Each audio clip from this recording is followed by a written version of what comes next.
আপনারা বসবেন না? সবাই বসে পড়ুন। একজন লোকও দাঁড়িয়ে থাকার দরকার নেই। আপনার জন্য পেছনের লোকজন দেখতে পাচ্ছে না তো। আপনারা যারা সামনের দিকে দাঁড়িয়ে আছেন, আপনাদের জন্য পেছনের লোকগুলো দেখতে পাচ্ছে না। এটা অত্যন্ত কষ্টকর বিষয়। এত দূর থেকে আসার পরে লোকজন যদি আমাকে না দেখে, এই চেয়ারগুলো পেছনে দিয়ে দিতে হবে।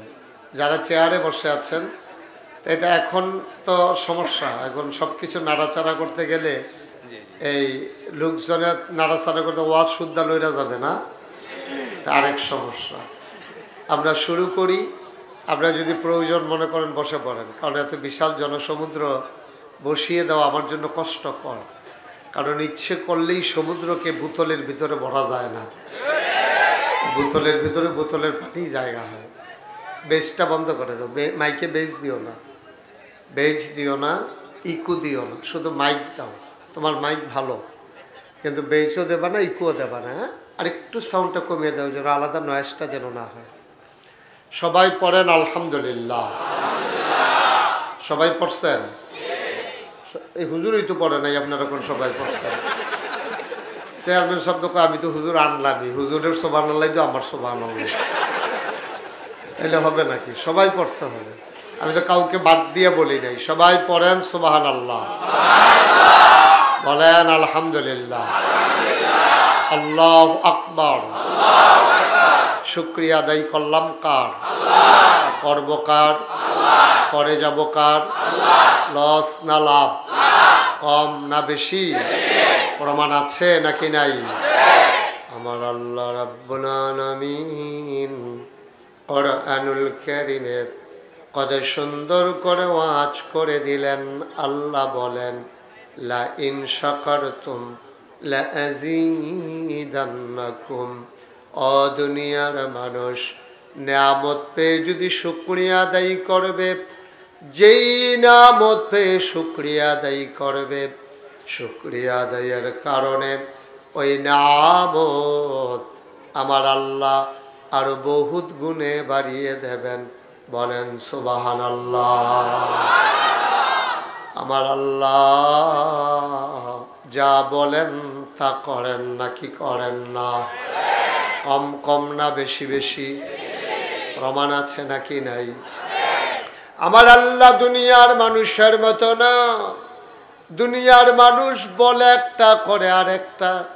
দুনিয়ার মানুষ বিপদে পড়লে একরকম, বিপদ দূর হয়ে গেলে আরেক রকম। দুনিয়ার মানুষ নদী পার হওয়ার আগে একরকম, পার হয়ে গেলে আরেক রকম। পাস করার পরে একরকম, পাস করার আগে আরেক রকম, ঠিক কিনা? ক্ষমতা পাওয়ার আগে মানুষগুলো যত নরম থাকে, ক্ষমতা পাওয়ার পরে আর এত নরম থাকে না। ক্ষমতায় পাওয়ার আগে হাতে ধরে, পায়ে ধরে, এই কত জায়গায় যে ধরে, যত জায়গায় ধরা যায় আর কি, সব জায়গায় ধরে, জড়াইয়া ধরে, হাতে ধরে, পায়ে ধরে, যে কোনোভাবে যেই মাত্র ক্ষমতা চলে যায়, পাশ করে ফেলে, তখন আর দেখা যায় যে যেই হাত দিয়া হাতে ধরে, পায়ে ধরে, এই হাত দিয়া জনগণের গলায় ধরে, ঠিক কিনা বলে? এটাই হচ্ছে মানুষের স্বভাব। যেই লোকটা যা পারবে না ক্ষমতায় গেলে তাও কয়, দেখবেন যা পারবে না তাও চিৎকার করে করে কয়। যেই লোকটা ওপেন হার্ট সার্জারি, শরীর ভালো না, দুইজনের ধৈর্য দাঁড় করানো লাগে, হ্যাঁ ও কয় খেলা হবে। এবার তোমার কি শরীর ভালো আছে, তুমি কেমনে খেলবা? তুমি তো ধৈর্যই দুইজনে খাড়া করানো লাগে। তারপরে তোমার শুদ্ধা লইয়া মন শুদ্ধা পড়ে যায় কাফাকাফির কারণে। স্মার্ট বাংলাদেশ বানাইতে গিয়ে নিজেই স্মার্ট হতে পারে না, ভেঙে পড়ে গেছে। এই লোকটা যদি কয় খেলা হবে, এটা কি সম্ভব? তো ওই অসম্ভব যে হয়েছে এটা প্রমাণও আছে। খেলা যখন শুরু হয়েছে, ছেলেরা খেলতে নামছে, প্লেয়ার নাই, প্লেয়ার এখন ভাইগা গেছে, চলে গেছে। মুসলমান মন দিয়ে শোনো, আমার আল্লাহ রাব্বুল আলামিন তিনি যা বলেন তিনি তাই করে দেন। তিনি কখনো ওয়াদা খেলাফ করেন না। ওয়াদা খেলাফ করা আমার আল্লাহর জন্য স্বভাব পায় না। তিনি নিজেই নিজের ব্যাপারে ওয়াজ করে দিলেন। আল্লাহ বলেন, ইন্নাকা লা তুখলিফুল মিয়াদ। আমার আল্লাহ এমন আল্লাহ, তার যা মন চায় ওই কাজটাকে আমার আল্লাহ বেশি বেশি করে দেন। বলেন সুবহানাল্লাহ। বন্ধুরা আমার, ভাইরা আমার, বড় আদর করে আল্লাহ তাবারক ওয়া তাআলা আপনাকে, আমাকে, আমাদের সবাইকে মানুষ করে বানিয়েছেন। মানুষ করে বানানোর পরে আল্লাহ আপনাকে আমাকে এমনে এমনে ছেড়ে দেন নাই। কোন পথে গেলে জান্নাত, কোন পথে গেলে জাহান্নাম, কোন পথে গেলে লাভ আর কোন পথে গেলে লোকসান, কোন পথে ভালো, কোন পথে মন্দ, কোন পথে কল্যাণ, কোন পথে অকল্যাণ, কোন পথে শিরক বিদআত, কোন পথে তাওহীদ রিসালাত, কোন পথে কুফর আর কোন পথে ইসলাম জানানোর জন্য আমার আল্লাহ যুগে যুগে এই দুনিয়াতে আমাদের মাঝ থেকে যাচাই করে, বাছাই করে, করুণা করে, দয়া করে, মায়া করে একদল উত্তম চরিত্রের মানুষ, যাদের গুনাহ নাই, গুনাহ হওয়ার সম্ভাবনাও নাই, এমন একদল মানুষকে আল্লাহ আমাদের জন্য নবী এবং রাসূল পাঠাইছেন। বলেন সুবহানাল্লাহ। বন্ধুরা আমার, ভাইরা আমার, এই নবী এবং রাসূলগণ মানুষদেরকে দ্বীনের পথে ডেকে ডেকে নিয়ে এসেছেন। মানুষগুলোকে যেন সোনার মানুষ বানানো যায়, এজন্য নবীগণ নিরলস প্রচেষ্টা চালিয়ে গেছেন। বলেন সুবহানাল্লাহ। আল্লাহ তাবারক ওয়া তাআলা আমাদেরকে, যাদেরকে মানুষ বানালেন, আমরা কিন্তু প্রত্যেক মানুষ এক এক, খুব খেয়াল করে শুনতে হবে, হ্যাঁ, কথা বলা যাবে না। সবার মোবাইলগুলো দয়া করে বন্ধ করে দেন। যারা হাতে ধরে রেকর্ড করছেন, এভাবে রেকর্ডও হয় না, শোনাও হয় না। আপনি একবার তাকান আমার দিকে, মোবাইলের দিকে 10 বার, তারপরে তো আমারই ভালো করে দেখতে পাচ্ছেন। ছেলে বন্ধ করো। যাদের মোবাইলগুলো হাতে ধরে রাখছেন, আপনি বুঝেন নাই, বন্ধ করতে বলছি। হ্যাঁ, উনি মনে করছে ওনারে বাদ দিয়া কইছি। হ্যাঁ, ওনার সমস্যা নেই, আমি মুরব্বী মানুষ। সবাই খেয়াল করে একটু মনোযোগের সাথে। সবসময় তো মোবাইলের ভিতরেই দেখছেন। আমি তো সুনামগঞ্জে গত বছরের আগের বছর জামালগঞ্জ আসছিলাম, অনেক দূরের রাস্তা আমার জন্য। তারপরেও হৃদয়তা, আন্তরিকতা, ভালোবাসা। ইংরেজিতে একটা কথা আছে, অফ রং, ভালোবাসা কখনো ভুলের হিসাব রাখে না। সকল কষ্ট দূর হয়ে যায় প্রিয় মুখগুলো যখন মনের আয়নায় ভেসে ওঠে। ঠিক কিনা বলেন? বন্ধ করো। আল্লাহ তাবারক ওয়া তাআলা আমাদের সবাইকে যেন কবুল করে। সবাই বলি আমিন। বন্ধুগণ, সারা বাংলাদেশে তো ওয়াজ হয়, আপনি অনেক বক্তার কথাই শুনেন, আলাদা এক্সেপশনাল কিছু না, কিন্তু হৃদয়তা, ভালোবাসা, আন্তরিকতা, হৃদয়ের উষ্ণতার বিনিময়, এটার জন্যই ছুটে আসা। এই এলাকার যারা বক্তা আছেন, আলোচক আছেন, ওনারা দিনের যে কথাগুলো বলেন, অনেকে আমার চাইতে মূল্যবান কথাও বলেন, কিন্তু আপনারা ছুটে এসেছেন ভালোবাসার টানে। আমি দোয়া করছি আল্লাহ যেন এই ভালোবাসা কিয়ামতের ময়দানে আমাদের জন্য নাজাতের উসিলা বানিয়ে দেন। সবাই পড়ি আমিন, জোরে পড়ি আমিন। তাহলে আমাদেরকে ফান্ডামেন্টাল কিছু ডিসিশন নিতে হবে, মৌলিক কিছু সিদ্ধান্ত নিতে হবে, যেগুলো আমাদেরকে জান্নাতের পথে নিয়ে যাবে, জান্নাতের দোরগোড়ায় নিয়ে যাবে।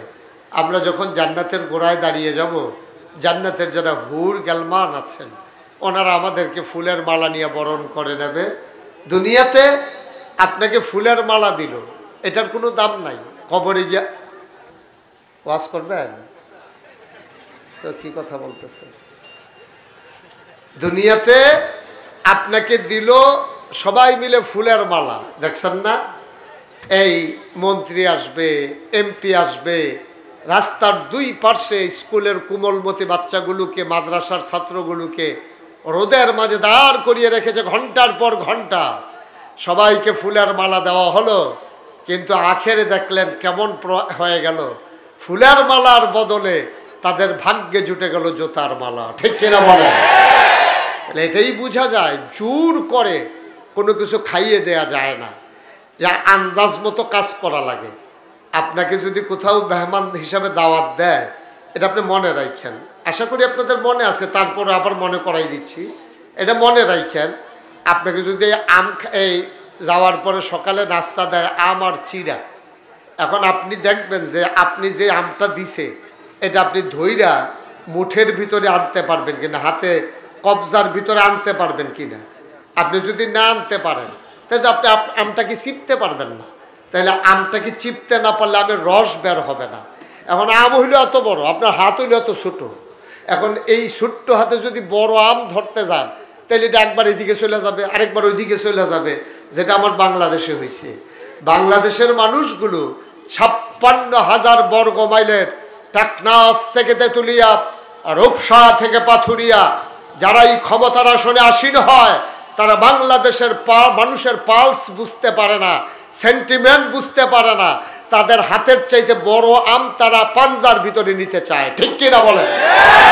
এই নিতে চাওয়ার কারণে রেজাল্ট কি হয়? এটা আর সিপা হয়ে উঠে না, খাওয়াও আর যায় না। এটা আমাদের লোকজনের মনে থাকে না, কিন্তু মনে ছিল একজনের কথা, যেটা মনে পড়ছে এটা বলে ফেলবো নাকি? ওই এই নাই না, দেখি এখানে কুমিল্লার কারা কারা আছেন দেখি।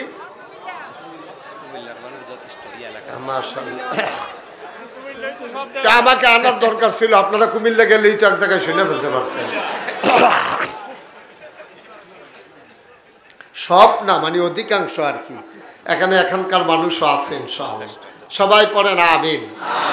তা আমি যেই কথাটা বলতেছিলাম যে আজব কারবার কি জানেন, ওই যে কথাটা মনে পড়ছিল আর কি, এটাই কইয়ালাই নাকি। ওই যে চিড়িয়াখানায় গেছে চিড়িয়াখানা দেখার জন্য। এখন চিড়িয়াখানায় দেখার জন্য যখন চিড়িয়াখানায় ঢুকছে, তো এখানে বিভিন্ন প্রাণীর শেড আছে, আলাদা আলাদা জায়গা আছে। বাঘের জন্য খাঁচা আছে, সিংহের জন্য খাঁচা আছে, বানরের জন্য খাঁচা আছে। বান্দর যে বান্দর, এটা আপনি চিড়িয়াখানায় না গেলে দেখবেন না যে বান্দর কি করে। আপনি যদি বাদাম দেন বাদামও খায়, আপনি চকলেট দিলে চকলেট খায়, আপনি যদি ঢিল মেরা বিড়ি দেন বিড়িও খায়। এই বানর যা পায় তাই খায়। তো একজন মহিলা দেখলো, বানর দেখতে গিয়া দেখে যে অনেক যে যা পারে তাই দেয়, আর বানরও খায়। ওনার খুব ভালো লাগছে। উনি চিন্তা করতেছে আমার কাছে কিছু নাই, ব্যাগের ভিতরে কি আছে, দেখেছে আম আছে। উনি আম কিনছিল খাওয়ার জন্য, তো মনে করলো একটা আমি বানরটাকে দেই। এখন বানরে যখন আম দিছে, এখন বানর করছে কি আম নিয়া মুখে না দিয়ে পেছনের রাস্তার কাছে ধরে রাখছে। তো মহিলা তো খুব বিব্রত হয়েছে, লজ্জা পাইছে। আরে বড় বেয়াদব বানর, আমি দিলাম আম খাওয়ার জন্য, এটা নিয়ে ওইখানে ধরে রাখছে, কি লজ্জার কথা, আমাকে অপমান করা হয়েছে। তো মহিলা বানরের যে দায়িত্ব ছিল সুপারভাইজার, ওনারা ডাকাই আইনে বলতেছে আপনার বান্দর কিন্তু আসলেও বান্দর। কারণ এটা বানরই, এগুলা এটা বান্দরই, এটা কোনো সমস্যা নেই। সমস্যা কি বলেন? কিন্তু এটা তো বান্দর, বেয়াদব বান্দর। কই কি করছে? আমি আম দিছিলাম খাওয়ার জন্য, এটা নিয়ে পেছনের রাস্তায় ধরে রাখছে, কারবার কি? আপা ঘটনা আছে। ঘটনা হইলো এর আগেও একজন লোক আম দিছিল খাওয়ার জন্য, তো বানর তো আর বুঝে না এটা কেমনে খাওয়া লাগে। বানর যে মুখে দিয়ে ঢুকছে, ভিতরে পেটে চলে গেছে। এই আম আর হজম হয় নাই, আম বেরও হয় না, পেছনের রাস্তা দিয়ে বেরও হয় না। এখন বানর কি করবে?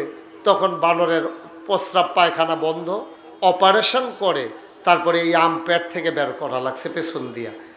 বানরের একটা শিক্ষা হইছে, এখন বানর যে যাই খাইতে দেয় সে আগে খেয়াল করে দেখে বের হবে কিনা।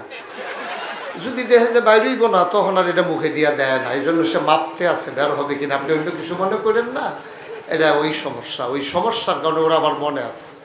বানরের মনে থাকে আমরা যাকে নিকৃষ্ট প্রাণী হিসেবে চিহ্নিত করি, ওদের মনে থাকে আমি যে খেয়ে ফেলবো, হজম করতে পারবো কিনা।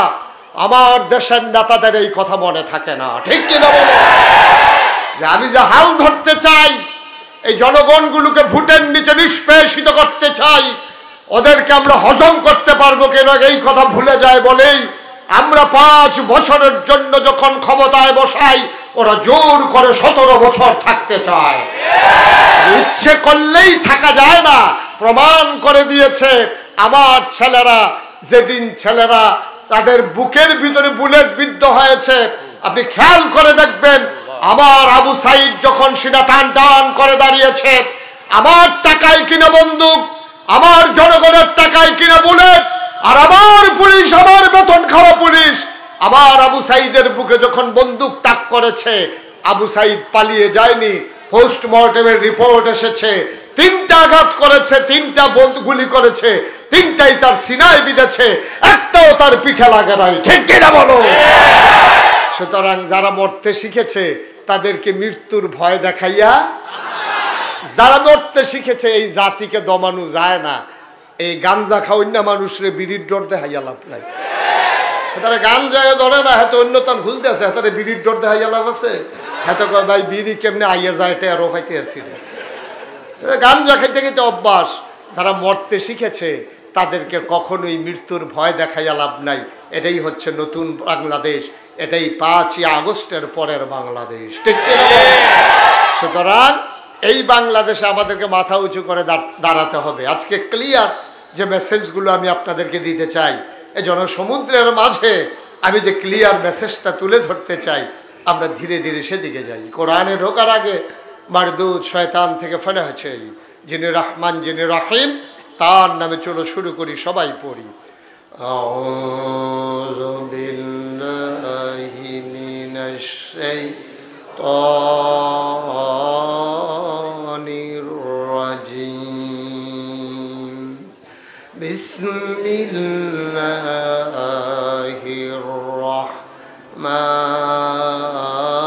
রাহমানির রাহিম। বিতাড়িত শয়তান থেকে সাহায্য চাই আল্লাহর কাছে। শুরু করছি রহমান এবং রাহিম যিনি, তার নামে। বন্ধুরা আমার, ভাইরা আমার, আমার আল্লাহ রাব্বুল আলামিন এই দুনিয়ার ভিতরে মানুষ করে পাঠানোর পরে আমার আল্লাহ তাবারক ওয়া তাআলা এমনে এমনে আমাদেরকে ছেড়ে দেন নাই। কোন পথে গেলে জান্নাত, কোন পথে গেলে জাহান্নাম, কোন পথে গেলে লাভ আর কোন পথে গেলে লোকসান, কোন পথে ভালো, কোন পথে মন্দ, কোন পথে কল্যাণ, কোন পথে অকল্যাণ, কোন পথে শিরক বেদাত, কোন পথে তাওহীদ রিসালাত, কোন পথে কুফর আর কোন পথে ইসলাম জানানোর জন্যে আমার আল্লাহ যুগে যুগে নবী এবং রাসূল পাঠিয়েছেন। বলেন সুবহানাল্লাহ।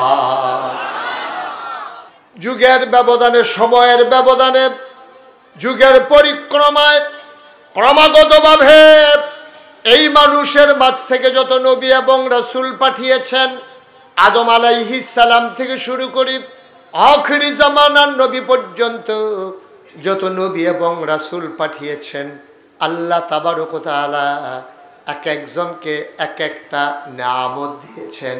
যেই জামানায় যেই জিনিসটার চাহিদা বেশি, ওই এলাকায় ওই জিনিসটা নবী রাসূলকে আল্লাহ দান করেছেন বেশি। বলেন সুবহানাল্লাহ। শরীয়তের ভাষায় যাকে বলা হয় মুআজ্জিজা, স্পেশাল কোয়ালিটি, অনন্য বৈশিষ্ট্য, এই মুআজ্জিজা আল্লাহ তাবারক ওয়া তাআলা সকল নবীদেরকে দিয়েছেন। এমন একজন নবী নাই যেই নবীকে ওই জমানার স্পেশাল কোয়ালিটিটা দেওয়া হয় নাই। যেমন দাউদ আলাইহিস সালামের জমানায় মানুষ খুব সুরের পাগল ছিল। আল্লাহ তাবারক ওয়া তাআলা দাউদ আলাইহিস সালামকে এমনই সুর দিয়েছেন, তিনি যখন জাবুর তেলাওয়াত করতেন, দাউদের আসমানি কিতাবের নাম ছিল জাবুর। এই দাউদ আলাইহিস সালাম কোনো মসজিদে বসে যখন জাবুর তেলাওয়াত করতেন, এলাকার মানুষগুলো তাকিয়ে দেখতো ওই মসজিদের উপরে অনেকগুলো পাখি ডানা মেলে দাঁড়িয়ে আছে। অবাক বিস্ময়ে সবাই তাকিয়ে দেখতো কারবারটা কি। ভিতরে গিয়া দেখতো দাউদ আলাইহিস সালাম জাবুর তেলাওয়াত করছেন, আর পাখিগুলো তার তেলাওয়াত শোনার জন্য মসজিদের উপরে জমা হয়ে গেছে। সুবহানাল্লাহ বলবেন না? দাউদ আলাইহিস সালাম কোন সমুদ্রের কিনারে যখন জাবুর তেলাওয়াত করতেন, সমুদ্রের মাছগুলো গভীর সমুদ্র থেকে ভাসতে ভাসতে সমুদ্রের কিনারে চলে আসতেন, বেলাভূমিতে ঘাড় কাত করে শুয়ে পড়তেন। দাউদ জাবুর তেলাওয়াত করতেন আর সমুদ্রের মাছেরা প্রাণ ভরে তার তেলাওয়াত শুনতে। এক একজন নবীকে এক একটা স্পেশাল কোয়ালিটি। মুসা আলাইহিস সালামের জমানায় জাদুর প্রভাব ছিল খুব বেশি। এলাকার মানুষগুলো জাদু দেখতে চাইতো, জাদু দেখাতে চাইতো, জাদুর প্রতি তাদের প্রভাব ছিল খুব বেশি। এজন্য আল্লাহ তাবারক ওয়া তাআলা মুসা আলাইহিস সালামের হাতে এমন একটা সুন্দর লাঠি দিয়েছিলেন। এই লাঠিটাই আল্লাহ তাবারক ওয়া তাআলা বিভিন্ন সময় বিভিন্ন আকৃতি দান করেছেন। তাফসীরে এসেছে এই লাঠিটা তিনি যেভাবে ব্যবহার করতে চাইতেন লাঠিটা এইভাবেই ব্যবহার হইতো। ছড়ি, হাতের একটা ছড়ি ছিল, এটাকে দিয়া উনি কোরআন শরীফে যেভাবে বর্ণনা এসেছে গাছের পাতা, ছাগলের পাতা উনি পাড়তে চাইতেন। তো ছাগলের পাতা লাঠি দিয়ে আর কটুক নাগাল পাওয়া যায়, একটু পরে তো পাতা শেষ, লাঠি তো আর উপরের দিকে যায় না। কিন্তু মুসা আলাইহিস সালামের লাঠির এই বৈশিষ্ট্য ছিল, পাতা যত উপরে লাঠি আস্তে করে উপরের দিকে যাইতো। সুবহানাল্লাহ বলতেন না? এই লাঠি আস্তে আস্তে লম্বা হইতো। এই লাঠি নিয়ে যিনি তখন রাতের বেলা অন্ধকারে হাঁটতেন, টর্চ লাইটের মতো যদি লাঠিটা ধরতেন তাইলে 5 ব্যাটারি টর্চ লাইট যেভাবে আলু দিত, মুসার লাঠির মাথা দিয়া এইভাবে টর্চের মতো আলু বের হতো। সুবহানাল্লাহ বলবেন না? আপনাদের এলাকার জন্য এই লাঠিটা খুব বেশি দরকার ছিল বর্ষাকালে, কিন্তু এটা তো আর পাওয়া যাবে না। মুসা নবী যখন রাস্তায় হাঁটতেন, সামনে খাল পড়ে গেলে বিসমিল্লাহ বলে লাঠিটাকে ঢিল মেরে ফেলে দিতেন, এটা একটা সাঁকু হয়ে যেত, উনি পার হইয়া হাতে করে আবার নিয়ে আসতেন। সুবহানাল্লাহ। এই লাঠিটার বিভিন্ন প্রকারের ব্যবহার ছিল মুসা আলাইহিস সালামের এই লাঠির। তিনি ঠেস দিয়ে দাঁড়াতেন, এই অস্ত্র হিসেবে ব্যবহার করতেন, টর্চ হিসাবে ব্যবহার করতেন। এটা লম্বা হতো, এটা খাটো হতো, প্রয়োজনের সময় এটা বিশাল আকৃতি ধারণ করেছে।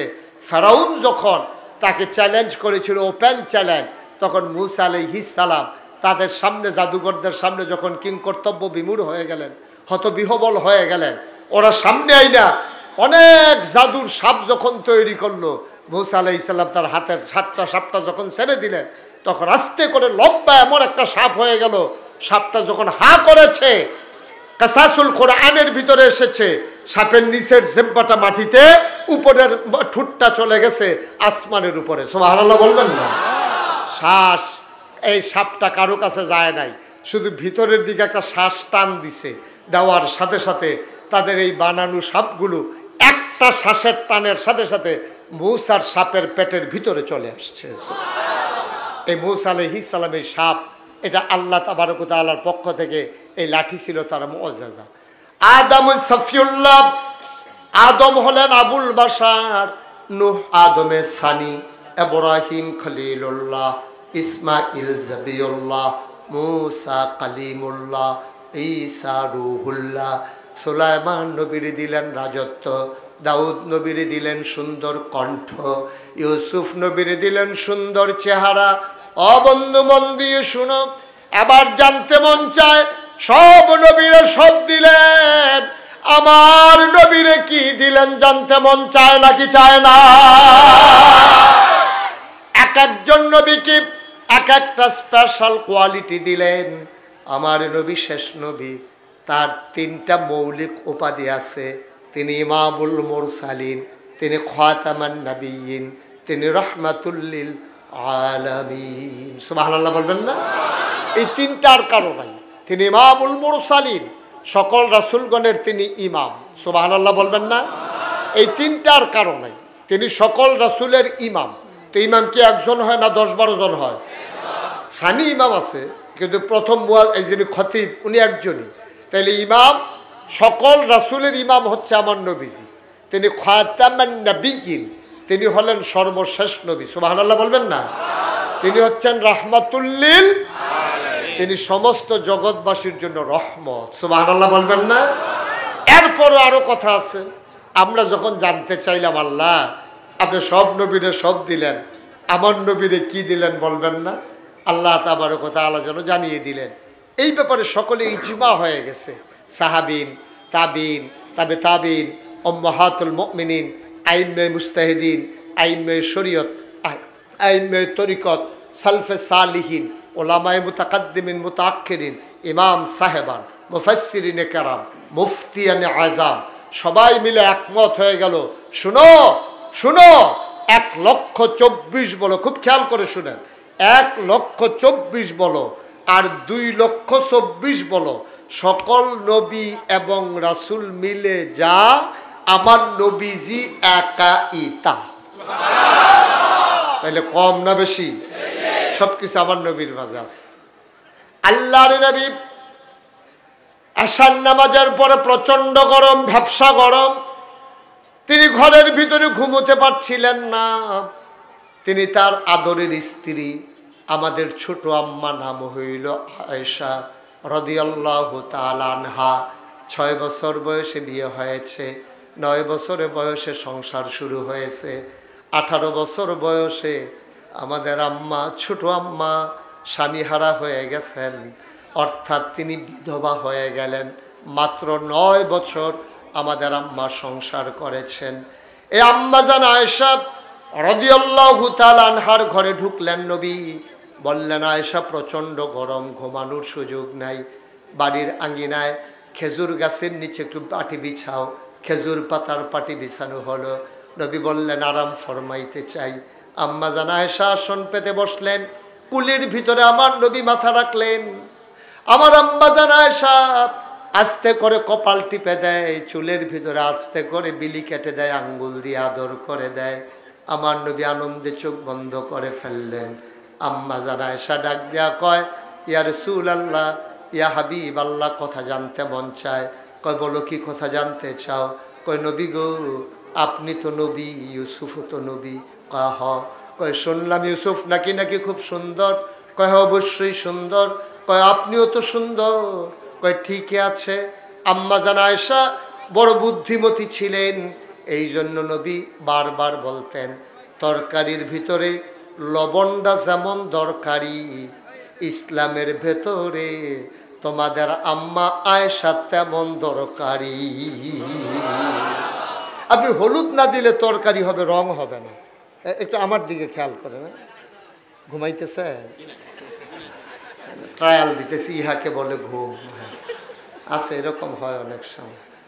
স্যার যে স্কুলে ইন্সপেকশন করতে গেছে, ইন্সপেক্টর সাহেব গিয়া দেখে যে ক্লাসের ভিতরে স্যার না ডাইকা ঘুমাইতে আছে। তো স্যার ছিল খুব বুদ্ধিমান।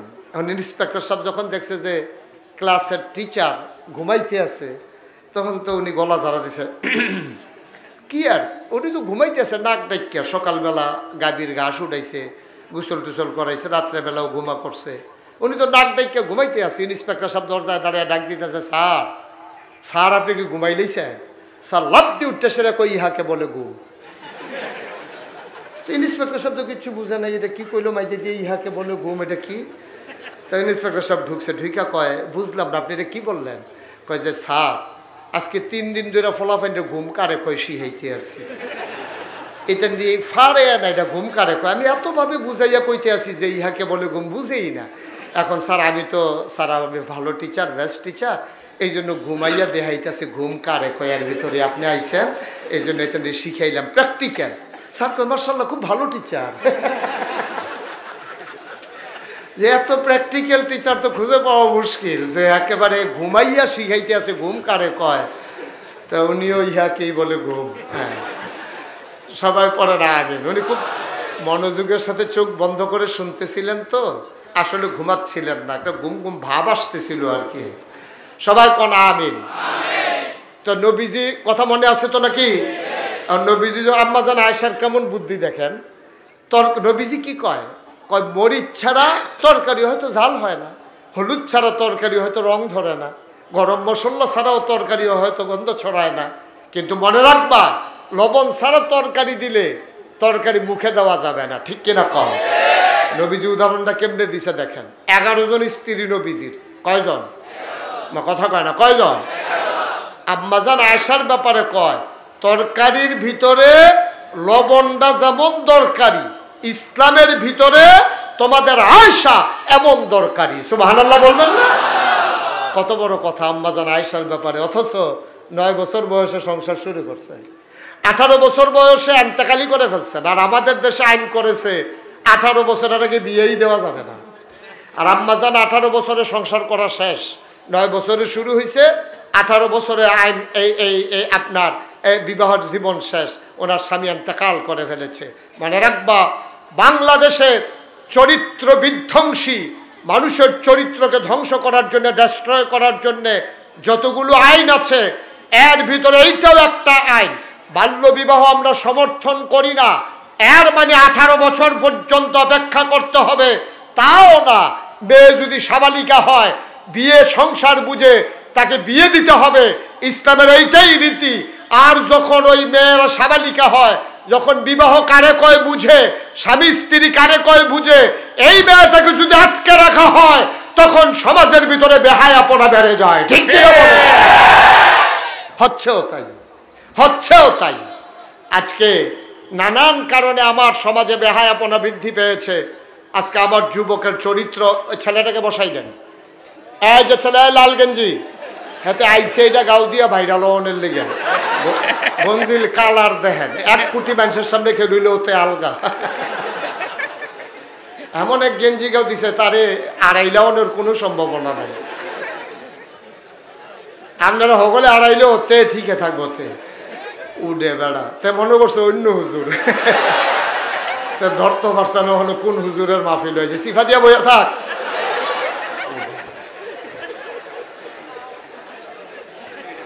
আমিন কর, জোরে কর। তাহলে আম্মাজান আয়েশার বুদ্ধি কি কম না বেশি? কথা কয় না, বুদ্ধি কি কম না বেশি? অনেক বেশি, সবার চাইতে বেশি, সব আম্মাদের চাইতে বুদ্ধি বেশি। এখন নবীজির আম্মাজান আয়েশা দেখেন কেমনে কায়দা করে কথা বার করতেছে, বুদ্ধি যে কত দেখেন। বলতেছে ইয়া রাসূলুল্লাহ, আপনি তো আমার স্বামী। কত এই ইউসুফও সুন্দর, আপনিও সুন্দর, ইউসুফও নবী, আপনিও নবী, তো একরকমই তো হয়ে গেল। আপনারা বলি ইমামুল মুরসালিন, আপনারা খাতামুন নবীন, আপনারা রাহমাতুল লিল আলামিন, তো কই ইউসুফও নবী, আপনিও নবী, ইউসুফও সুন্দর, আপনিও সুন্দর, তো হুবহু একরকম, তো 2 রকম হইল কেমনে? নবীজি মনে মনে কয় আয়েশা কথা বাইর করতে চায়। নবীজি তো বুঝেন, কারণ নবীদেরকে বুদ্ধি দেন কে? কথা কয় না, বুদ্ধি দেন কে? সব নবীদেরকে বুদ্ধি দেয় আল্লাহ।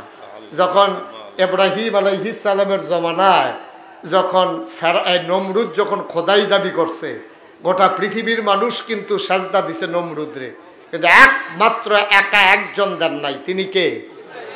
আমার কথা কয় না, কি নাম? ইব্রাহিম আলাইহিস সালাম, আমাদের আব্বা, আমাদের কি হয়? জাতির পিতা। হ্যাঁ, জাতির পিতা, এটা তো বইয়ের কথা কইছে। মুখটা বড় করে আগ করে গলাটা জারা দিয়া শরীরটা লাড়া দিয়া ইব্রাহিম আমদার কি হয়? আব্বা। আব্বা ডাকতে শরম করে, আজাকাত পূজাকাত গিয়া ফারো বলা, মাজারও গিয়ে দুপুরইয়া লইয়া পড়ে গিয়া। আজে বাজে কাউরে আব্বা ডাকা যাবে না। যার মন চায় তার আব্বারে তে আব্বারা হোক, গোটা জাতির আব্বা কোনো মানুষ হতে পারে না, ঠিক কিনা বলো? গোটা জাতির আব্বা হচ্ছে ইব্রাহিম আলাইহিস সালাম, ঠিক কিনা বলো? এইগুলা হচ্ছে চাপাই দেওয়া, সাফানুর সুফল যে ভালো হয় না, এটা তো আপনারাই নিজেরাই প্রমাণ করেন, প্রমাণ দিয়েছেন। সুতরাং আর চাপিয়ে দেওয়া হবে না। মানুষ উইলিংলি যেটা গ্রহণ করে, আনন্দের সাথে যেটা গ্রহণ করে, এটা মানুষের হৃদয়ে জায়গা পেয়ে যায়, ঠিক কিনা বলো? আমাদের জাতির পিতার কি নাম? সবাই মুখস্থ করে নিতে হবে, জাতির পিতার কি নাম? এই বাংলার মুসলমান ইব্রাহিম আলাইহিস সালামকে ছাড়া অন্য কাউকে জাতির পিতা মানে না, ঠিক কিনা বলো? ইব্রাহিম আলাইহিস সালাম আমাদের জাতির পিতা। এখন ওনার জমানায় যখন নমরুদ খোদাই দাবি করছে, বলছে আনা রাব্বুকুমুল আ'লা, আমি হইলাম সবচেয়ে বড় খোদা। এখন সে তো চালাক মানুষ, হ্যাঁ চিন্তা করলো আমি যে মুখে মুখে কইলা, আর দালাল মার্কা লোক যেগুলো আছে সবগুলো যে লাভ দিয়ে কইলো আপনি খোদা হবেন না, তো হবে কে? সবাই মিল্লা নমরুদরেই খোদা দাবি মানে নিস, মন্ত্রী, এমপি, উপদেষ্টা, দলীয় ক্যাডার, তারপরে যারা আছে সব উজির নাজির, সবাই মিলে কয় আপনিই খোদা। নাউজুবিল্লাহ বলবেন না? এটাই হয় স্বৈর শাসনের ক্ষেত্রে, এটাই হয়। যখন কেউ চাপিয়ে দেয় তখন থেকে জোর করে এটাই মেনে নেয়। নমরুদ সবার উপরে চাপিয়ে দিছে।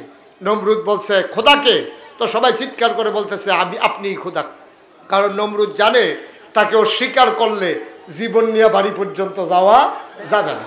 তো এই কাজ যখন করছে যে আপনি খোদা, ওকে ফাইন, তোমরা তো খোদা যখন মাইনা নিছো একটা কাজ করো, তাহলে আমার সাজদা দাও। নাউজুবিল্লাহ কোন কেন? মাজারে সাজদা দিতেন পারেন, আর হেবারও তো খোদাই দাবি করে সাজদা চাইছে, সমস্যা কি? আমার দেশের মানুষ মাজারে সাজদা দেয় নাকি দেয় না? পীরের পায়ে সাজদা দেয় নাকি দেয় না? আপনাদের এই এলাকায় বোধহয় সব নাই। আমি এই সাতপুরে মাহফিলে গিয়া শুনি মাজারে সাজদা দেয়, আরেকটু উত্তরে আইসা শুনি ফিরের ফাও সাজদা দেয়, আরেকটু এদিকে এসে শুনি ফিরের ফাও সুমায়, আরেকটু ব্রাহ্মণবাড়িয়ার কাছাকাছি ফিরের বুড়া আঙ্গুল শোয়। সিটাগান গিয়াছি গেলাম, ভাই তোমাদের কি অবস্থা? কয় হুজুর ফিরের গোসল করা, হেই গোসলের পানি মুরিদরা বোতলও বইরা বাইত নিয়ে খায়। খাডাস কারে কয় চিন্তা করে, একটা মানুষের গোসল করাইলে কত জায়গা বাইয়া পানি যায়। এই জায়গার নাম আমি জানি, কিন্তু মাইকে বলা যাবে না, অসুবিধা আছে। এই জায়গা সবার সাথে আছে নাকি নাই? ওই যে উনি চাইতে আছে, আসেনি চাইতেন কইছি হেন বাগ্যা সাউন্ড যেত না, এটা সাউন্ডের জায়গা, এটা হেন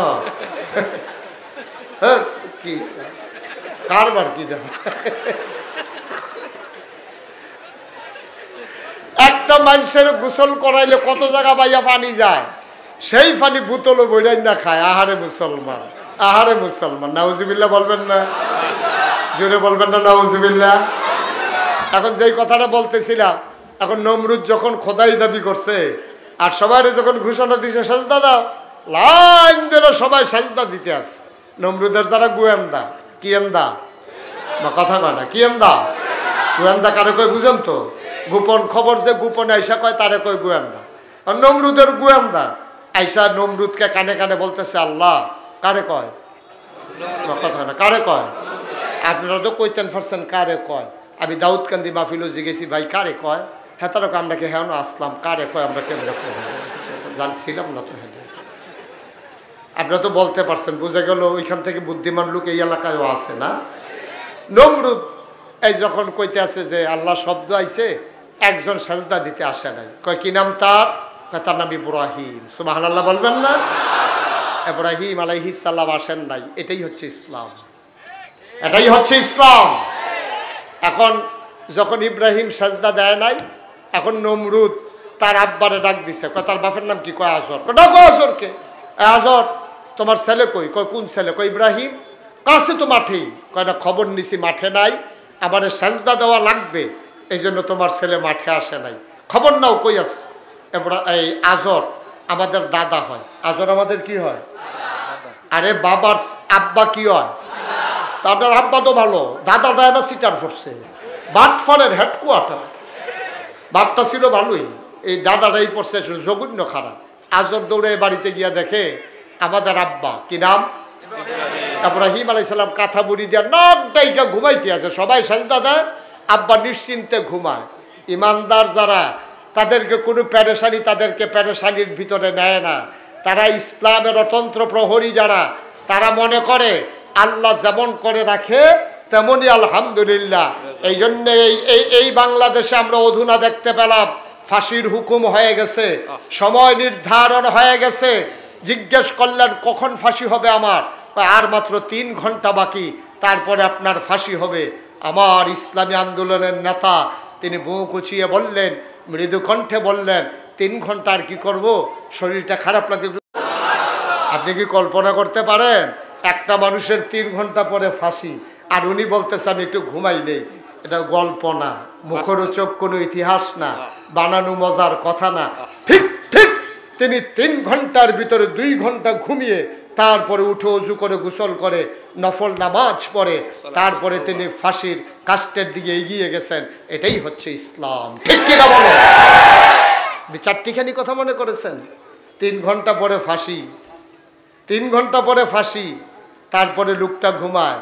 আর আমরা তারা শুনছে যে ছাত্ররা আগারগাঁও আইয়া পড়ছে, হেলিকপ্টার ওইটা দিছে দৌড়। কত সাহসী! পালাই না, পালাই না, পালাই না, একটার পরে আর খুঁজে পাওয়া গেল না, ঠিক কিনা বলো? কথা একরকম, কাজ আর একরকম। এগুলো আমরা চিনি সব, এগুলো আমাদের দেখা হয়ে গেছে। ইসলামী আন্দোলনের নেতারা নিজেদেরকে যখন দ্বীনের জন্য সঁপে দেয়, তখন তাদের জন্য কিছু আর কিছু তাদের সামনে বাধা হয়ে দাঁড়ায় না। কারণ এই পথে যে চলতে শিখেছে সে জেনে গেছে এই পথ ফুল বিছানো নয়, এই পথ কণ্টকাকীর্ণ, এ পথ কাটা বিছানো। এ পথে চলতে গেলে পা রক্তাক্ত হবে, পিছ ডালা পথ রক্ত রঞ্জিত হবে। এই পথের যারা অনুসারী, তাদের রক্ত দিয়ে ঝিরাম নদীর পানি স্বচ্ছ স্ফটিকের মতো পানি রক্ত রঞ্জিত হবে। আরাকানের মুসলমানের রক্তে নাফ নদীর পানি রক্তে রঞ্জিত হবে। ফিলিস্তিনের মুসলমানের রক্তে দুদু মরুভূমি লাল হয়ে যাবে। এ পথে চলতে গেলে মামলা হবে, হামলা হবে, জেল জুলুম নির্যাতন হবে, প্রয়োজনে জীবন দেওয়া যাবে। ঈমান দেওয়া যাবে না, রাজি হচ্ছে তুমি হাত তুলে দেখাও।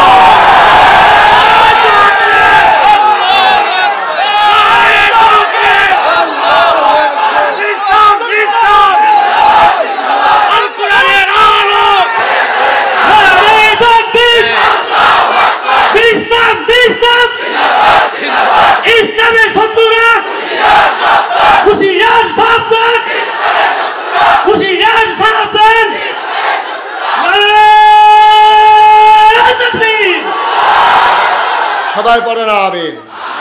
ইব্রাহিম আলাইহিস সালাম সজাগ না ঘুমায়? টেনশন করে না? নিশ্চিন্ত, নিশ্চিন্তে তিনি ঘুমাচ্ছেন। আমাদের দাদা ভালো না সিটার, এই সিটার দাদা গিয়া ডাক দিছে, ইব্রাহিম তুমি এখানে ঘুমাইতেছো, আমরা সবাই আল্লাহর সাজদা দিতে আসি। নাউজুবিল্লাহ বলবেন না? আমাদের আব্বা মুচকি হাসলেন। তিনি তার বাবাকে ডেকে বললেন, বাবা আমিও তো যেতে চাইছিলাম, আমিও তো যেতে চাইছিলাম। তো ওই ইব্রাহিম আলাইহিস সালাম বুদ্ধি করে 1000 বছর আগে যে জবাবটা দিয়েছেন, আমরা সুনামগঞ্জের মানুষ কখনো যদি বিপদে পড়ে যাই যেন এই বুদ্ধিটা কাজে লাগাইতে পারি, এই জন্য আল্লাহ কোরআনুল কারীম ইব্রাহিমের জবাবটাকে কোট করে দিয়েছেন। সুবহানাল্লাহ বলবেন। সেদিন ইব্রাহিম আলাইহিস সালাম তাকে যখন ডাকা হলো, তুমি কেন এখানে ঘুমিয়ে আছো? ইব্রাহিম ডাক দেয়া কয়, আব্বা আমিও তো যেতে চাই, যাব কেমনে? কয় সমস্যা কি? কয় ইন্নী সাকিম, আমি অসুস্থ, আমার শরীর ভালো না। আচ্ছা বাপ যদি শুনে ছেলের শরীর ভালো না, বাপের মনে মায়া লাগে নাকি লাগে না? এখন আজর কইতেছে ঘুমাও, নাক দেখতে ঘুমাও, আল্লাহর লোকে আমি বুঝাম, আমার ফুতের শরীর ভালো না। এবারে যে আল্লাহ গিরি যে হ্যাঁ আবার তার শরীর ভালো না, তার জ্বর। সুবহানাল্লাহ বলবেন না? শরীর ভালো না লোকে কোনো কথা আছে না, তুমি ঘুমা, নাক দেখে ঘুমা, তুই যা করার আমি করাম, আল্লাহর লোকে বুঝো না আমি বুঝাম, তোর নাক দেখে ঘুমাইতে থাক। আব্বার বুদ্ধি কম না বেশি? দেখছেন কি সাংঘাতিক বুদ্ধি আব্বার। কিছুদিন পরে নমরুদের যারা গোয়েন্দা তারা গিয়া বলতেছে, আল্লাহ কারে না কয়? আল্লাহ খবর পাইছি ওই ইব্রাহিমের বাড়ির পাশে আমাদের একজনের বাড়ি আছে, উনি খবর পাইছে শরীর ভালো আছে, আপনার সাজদা দেওয়া লাগবে দেখে থেকে কাঁথা গায়ে দিয়ে ঘুমাই রইছে জ্বর তুলি।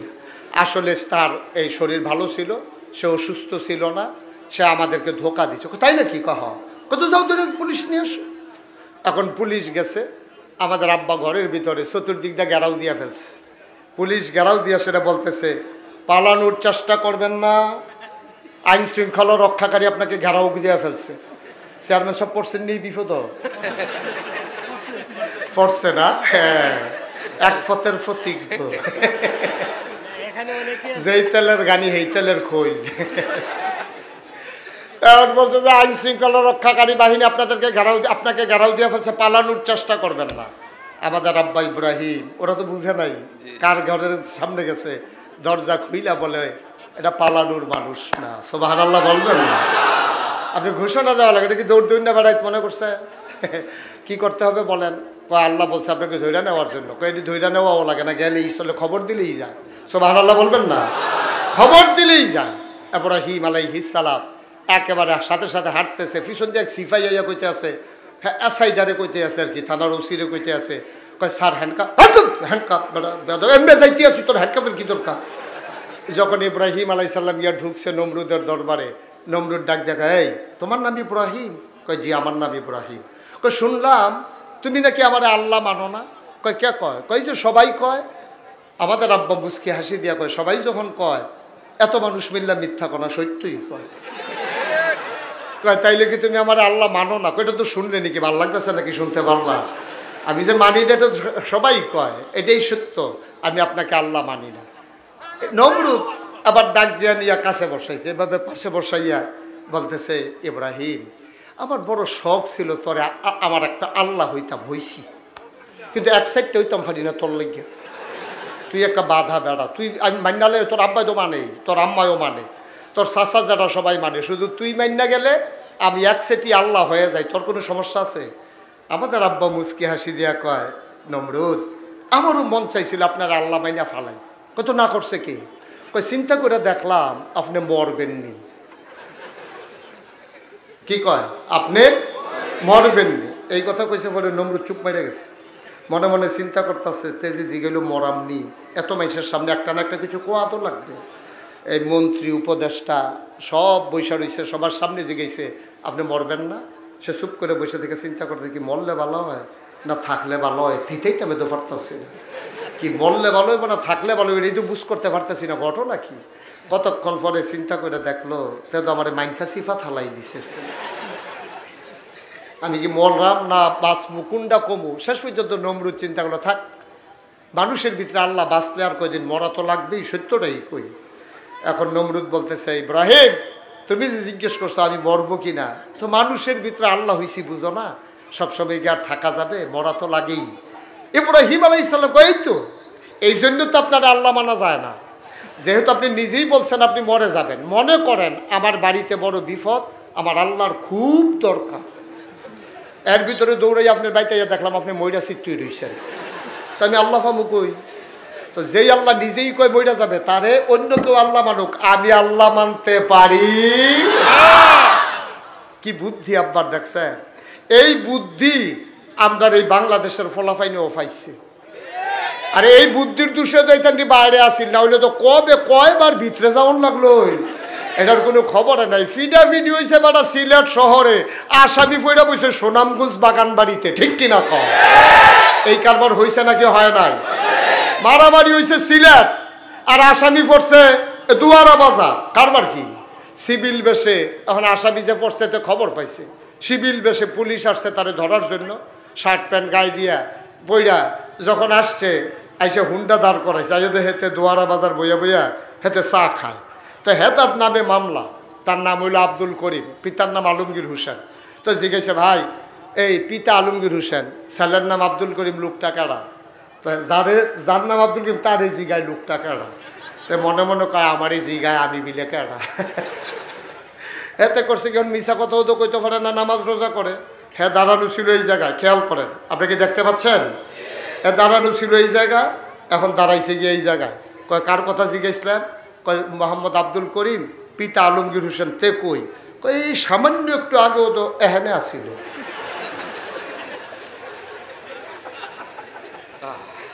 সুবহানাল্লাহ বলবেন না? ছিল না, এখানে ছিল না, এখন কই বলার দরকার কি? সামান্য একটু আগে যে এখানে আসিল, এটা তো সত্য। এই বুদ্ধি পাইছে আব্বার থেকে, জেনেটিক। আব্বার থেকে বুদ্ধি পাওয়ার কারণে আমরা কিছু মানুষ বাইরে ছিলাম, নাইলে আমরা রে শুদ্ধা। আমার মনে হয় এর চাইতে ভালো ছিল বাংলাদেশটা যদি একটা জেলখানা ঘোষণা করে দেওয়া হতো, ঠিক কিনা কহ? মন দিয়ে শোনো মুসলমান, আমার আল্লাহ রাব্বুল আলামিন আবার এই মানুষগুলোকে যখন পাঠাইলেন, মানুষগুলো কোন পথে গেলে জান্নাতে যাবে, কোন পথে গেলে জাহান্নামে যাবে, জানানোর জন্য আল্লাহ মহামূল্যবান তিনটা জিনিস মানুষকে দিয়েছেন। এক নাম্বারে হইল আকল, দুই নাম্বারে হইল নবীজি, তিন নাম্বারে হইল কোরআনুল কারীম। বলো সুবহানাল্লাহ। আকল সাংঘাতিক। এই ছেলেরা বসাই দেন, এই যে চাকসার, এই কোনের লেগে যাইতো না, এই কোনের লেগে। আর উনি বুদ্ধি করে বাচ্চা লই আইছে, এখন যদি জিগাই জান কি লেগে করবো, বাচ্চা কান্দে। কত বুদ্ধি বাংলাদেশের মানুষের যে হইছে। মারহাবা কন, জোরে কন মারহাবা। এখন আমরা যেন জান্নাতে যেতে পারি, আমরা জান্নাতে যাইতে চাইতো। আজকের সকল আয়োজন জান্নাতে যাওয়ার জন্য, ঠিক কিনা কন? এই পৃথিবীতে যত আয়োজন, মসজিদ বলেন, মাদ্রাসা বলেন, খুতবা বলেন, আলোচনা বলেন, ইমা তাফসির বলেন, এই যে মাদ্রাসা, এলেম কালাম চর্চা, নবী রাসূল, ওলামায়ে কেরাম, পিসাব বলেন, যা কিছু বলেন, সব কিছু কিন্তু একটার জন্যই, আমরা যেন সবাই মিলে জান্নাতে যেতে পারি, নাজাত পেয়ে যেতে পারি। এটাই সব কিছুর মূল উদ্দেশ্য, ঠিক কিনা কম? আজকের মাহফিলও আপনাদের আরিফ চেয়ারম্যান, জুয়েল চেয়ারম্যান এই জন্যই করেছে যে কথাগুলো শুনে শুনে এই সেই কথাগুলো আমলে বাস্তবায়ন করে আমরাও যেন সবাই মিলে এক জান্নাতে যেতে পারি, ঠিক কিনা কম? আর বাইরে কোনো উদ্দেশ্য নাই। তাইলে জান্নাতে যদি যেতে হয়, তাহলে আল্লাহ তাবারক ওয়া তাআলা আপনার তিনটা জিনিস দিচ্ছে। কয়টা কথা কন এদিকে? কয়টা? তিনটা জিনিস দিছে আল্লাহ। এক নাম্বার হলো আকল, বুঝ, বিবেচনা, ভালো মন্দ বুঝার ক্ষমতা। এটা গরুরে দেয় নাই, ছাগলরে দেয় নাই, জন্তু জানোয়ারকে দেয় নাই, ফেরেশতাকেও দেয় নাই, এটা দিছে শুধু মানুষকে। এই মানুষ যেন বুদ্ধি খাটাইয়া খাটাইয়া, এই আকল খাটাইয়া খাটাইয়া চলতে পারে, এই জন্য আকল দিছে মানুষকে। আকল দেওয়ার পরে যারা আকলকে কাজে লাগাইছে তাদের ব্যাপারে কোরআনে আয়াত নাজিল হয়েছে, রাদিয়াল্লাহু আনহুম ওয়া রাদু আনহু। তাদের ব্যাপারে আল্লাহ খুশি, আল্লাহর ব্যাপারে তারা খুশি। আবার যারা আকলকে কাজে লাগায় নাই তাদের ব্যাপারে কোরআন শরীফে আয়াত নাজিল হয়েছে, ওয়ালাহুম কুলুবুল লা ইয়াফকাহুনা বিহা ওয়ালাহুম আয়ুনুল লা ইউবসিরুনা বিহা ওয়ালাহুম আযানুল লা ইয়াসমাউনা বিহা উলাইকা কাল আনআম বাল হুম আদাল। আল্লাহ কয় শুনো, দুনিয়ার ভিতরে একদল মানুষ আছে, মন আছে বুঝে না, চোখ আছে দেখে না, কান আছে শুনে না। আমরা বলি আল্লাহ এটা আবার কেমন মানুষ? আমি কি বলছি মানুষ? উলাইকা কাল আনআম, ওরা হলো চতুষ্পদ জানোয়ারের মতো। আমরা বলি আল্লাহ সে কি জানোয়ার? এটা বাল হুম আদাল, এটা জানোয়ারের চাইতে আরো খারাপ। ঠিক কিনা বলেন? বাংলাদেশে এই যারা জানোয়ারের চাইতে খারাপ, এইরকম মানুষ আছে নাকি নাই? আবু বকরের বংশধর যেমন আমরা আছি, ওমরের বংশধর যেমন আমরা আছি, আবু জেহেল আবুল আহাবের বংশধর একদল আছে নাকি নাই? ওরা কথা বলতে গেলে ইসলামের বিরুদ্ধে কথা বলে, কথা বলতে গেলেই আলেম ওলামার বিরুদ্ধে কথা বলে, কথা বলতে গেলেই মসজিদ মাদ্রাসার বিরুদ্ধে কথা বলে। আপনারা খেয়াল করে শুনেছেন কিনা, ঢাকা ইউনিভার্সিটির এক প্রফেসর শেখ সেমিনারের ভিতরে বলেছে, এখন না, আপনি আবার যদি এখন গিয়ে তালাশ করেন তারে পাইবেন না, শেষটা নাই আউট। এই কয়দিন আগে আর কি, এই সময়ে কথা কয় তো, সে এক ইউনিভার্সিটির ভিতরে সেমিনারের ভিতরে বলছে যারা পর্দা করে, খুব খেয়াল করে, যারা বুরকা পরে, পর্দা করে, হাজাব লাগায়, নাকাব পরে, এই যে আব্দুল সাত্তার ভাই, ওনার মেয়ে মনে করেন মেধাবী, সে ভালো গোল্ডেন জিপিএ পেল। এখন এই জিপিএ 5 পাওয়ার কারণে চিন্তা করছে আমার মেয়েটাকে ঢাকা ইউনিভার্সিটিতে পড়াবো। সে কি কয় শুনছেন? ওই প্রফেসর বলতেছে যেই সব মেয়েরা পর্দা করে, বুরকা পরে, তারা ঢাকা ইউনিভার্সিটিতে পড়ার দরকার নাই, তারা কোনো একটা মহিলা মাদ্রাসায় ভর্তি হয়ে যাবে। কথাটা কি আপনারা মানেন? এই ঢাকা ইউনিভার্সিটি হয়েছে কি কাফেরের টাকায় না মুসলমানের টাকা? যেই জায়গায় ঢাকা ইউনিভার্সিটি হয়েছে এই জায়গা কি কাফেরের না মুসলমানের? যেই জায়গায় ইউনিভার্সিটি মুসলমানের, যেই টাকা ইউনিভার্সিটি সেই টাকা মুসলমানের। এখনো সেই ওভিসি থেকে শুরু করে, বিসি থেকে শুরু করে, চতুর্থ শ্রেণীর কর্মচারী পর্যন্ত বেতন হয় আমার আপনার টাকায়। ঠিক কিনা বলেন? আমাদের টাকার বেতন খাইয়া, মুসলমানের টাকায় মুসলমানের জায়গায় ইউনিভার্সিটি বানাইয়া তুমি বলো যে যারা পর্দা করে টাকার ইউনিভার্সিটিতে পড়ার দরকার নাই। তুমি বাংলাদেশের মুসলমান চিনো নাই, যেই দেশে শতকরা 92 জন লোক মুসলমান, যেই দেশে হক্কানি পীর বাসায় আলেম ওলামারা ন্যাংটির বদলে লুঙ্গি পরা শিখিয়েছে, হরেরামের জায়গায় কলমা পড়তে শিখিয়েছে, শ্রীর জায়গায় মোহাম্মদ লিখতে শিখিয়েছে, টিকির বদলে টুপি পড়তে শিখিয়েছে। আশার নামাজের পরে যে দেশের মুসলমান দুরূদ পড়তে পড়তে ঘুমোতে যায়, ফজরের আজান শুনলে আবার যাদের ঘুম ভাঙে, যেই দেশ আলেম ওলামার দেশ, যেই দেশ মসজিদ মাদ্রাসার দেশ, সেই দেশে ঢাকা ইউনিভার্সিটির প্রফেসর ডেকে ডেকে কয় যারা পর্দা করে তারা ঢাকা ইউনিভার্সিটিতে আসার দরকার নাই। আমি বলেছি তুমি বাংলাদেশ বুঝো নাই, তুমি বাংলাদেশ চিনো নাই, তুমি পরিস্থিতি তুমি মুঠো আন্দাজ করতে পারো নাই। এই দেশ মুসলমানের দেশ, এই দেশ শাহজালালের দেশ, শাহপুরানের দেশ, এই দেশ খানজাহান আলীর দেশ, তিতুমিরের দেশ। এই দেশে তুমি পর্দার বিরুদ্ধে কথা বলো। আমি বলেছি ঢাকার রাজধানীতে শীততাপ নিয়ন্ত্রিত কক্ষে বসে পুলিশ পাহারায় ইসলামের বিরোধিতা করা সহজ, পারলে সুনামগঞ্জের জমিনে এসে বলো ভিখারি চামড়া নিয়ে ঢাকা যাওয়া যাবে না।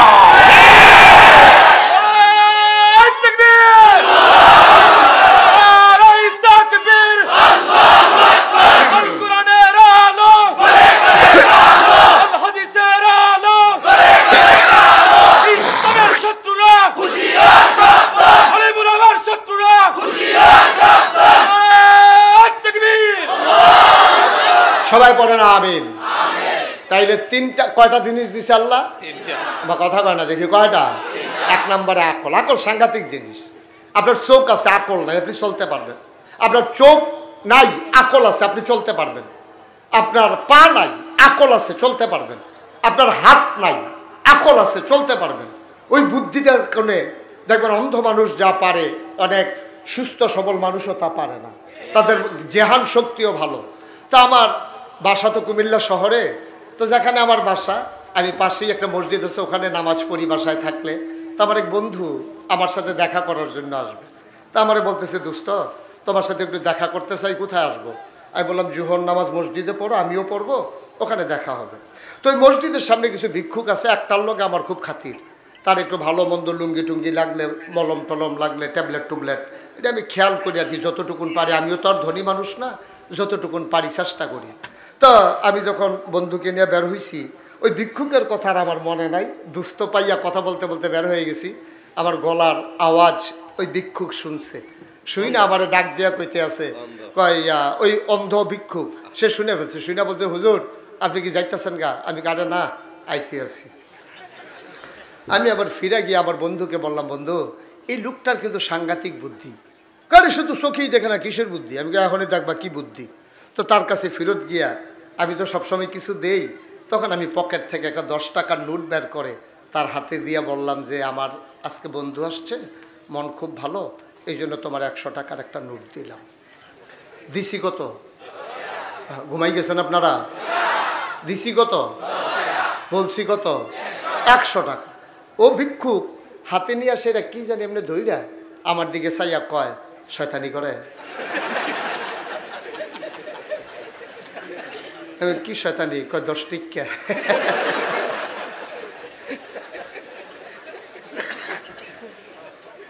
আমার চোখে পানি চলে আসছে। আমি বন্ধুকে বললাম, বন্ধু এই মানুষটা 40 বছর হয়েছে বিয়ে করেছে, সামনে দিয়ে স্ত্রী হেঁটে গেলে চিনতে পারে না কথা না বললে, জন্ম দিয়েছে সন্তান, জন্ম কথা না বললে সন্তান চিনতে পারে না, স্ত্রী চিনে না, বাচ্চা চিনে না, কিন্তু আল্লাহ তার এমন আকল দিছে ধরেই বুঝে ফেলছে 10 টাকা না 100 টাকা, ঠিক কিনা? এই আকল মানুষের। আকল থাকার পরে যখন আপনি কাজে লাগাবেন না, কিয়ামতের ময়দানে বিচার হবে সেই আকলের। তোমার আমি ব্যাককল বানাই নাই, তোমার আমি নির্ভূত বানাই নাই। এই আকল খাটাইয়া খাটাইয়া কেমনে জমিন কিনা লাগবে শিখছ, কেমনে ছেলে বিদেশ পাঠানো লাগে শিখছ, কেমনে আরো টাকা বাড়ানো যায় শিখছ, কেমনে বুটের বাক্স লইয়া দৌড় দৌড় লাগে এটাও শিখছ, একবার ক্ষমতাত গেলে কেমনে 17 বছর থাকুন লাগে এটাও শিখছ, ঠিক কিনা কম? কিন্তু আমি আল্লাহ চিনলা না, না আমার নবীরে চিনলা না, এই জন্য আকলের বড় দাম, ঠিক কিনা কম? তাহলে 1 নাম্বার মেসেজ হলো, আমরা ব্যক্তি জীবনে, সমাজ জীবনে, রাষ্ট্রীয় জীবনে, অর্থনৈতিক জীবনে, ইন্টারন্যাশনাল রিলেশনে, সকল জায়গায় আমরা কাজে লাগাবো আমাদের আকলকে। সবাই পড়ে না আমিন? আমার বিবেককে আমরা কাজে লাগাবো, এটাকে বলে ফিতরাত, নেচারেল। আপনি জন্মগতভাবে যে আল্লাহ দিয়েছেন, আপনাকে দান করেছেন, আপনি বুঝেন কোনটা ভালো কোনটা মন্দ, আল্লাহ আপনাকে বুঝার ক্ষমতা দিছে, এইটাকে কাজে লাগানো, এইটাই হচ্ছে মনুষ্যত্ব। নাইলে আমরা সবাই পশু হয়ে যেতাম, ঠিক কিনা কম? তাইলে 1 নম্বরে আকল, 2 নম্বরে কোরআনুল কারীম। এই ব্যাপারে কথা বলার কিচ্ছু নেই। যালিকাল কিতাবু লা রাইবা ফি হুদাল লিল মুত্তাকিন, এই সেই কোরআন যার ভিতরে সন্দেহ নাই। কোরআন যারা মেনে চলবে তাদের জন্য কোরআন হচ্ছে হেদায়েত, দিক নির্দেশনা। 3 নম্বরে নবী মুহাম্মদুর রাসূলুল্লাহ সাল্লাল্লাহু আলাইহি ওয়াসাল্লাম। আবার আপনাদের এলাকায় কি গরু খায়? আমার কথা কেন, গরু খান আপনারা? ছাগল খান? কুকুর খান? কেন কুকুর খান না কেন? ছাগল খান, কুকুর খান না। ছাগল খাইতে হবে, কুকুর খাওয়া যাবে না, জানিয়ে দিয়েছেন নবীজি। এই নবী যদি না আসতো, আপনি ছাগল যেমনি খাইতেন, কুকুরও ঠিক সেমনি খাইতেন, ঠিক কিনা কম? এই জন্যই যারা নবীরা মানে না, তারা শূকর খায়, তারা কুকুর খায়, তারা সাপ খায়, তাদের কাছে হালাল হারাম নাই, কারণ তারা তো ইসলাম মানে না, নবী মানে না। তাহলে আমাদের জন্য কত বড় নেয়ামত আমাদের নবীজি। দেখেন, এই নবীজির কারণে আমরা ছাগল খাইলাম, কুকুর খাইলাম না, গরু খাইলাম, শূকর খাইলাম না, ঠিক কিনা কম?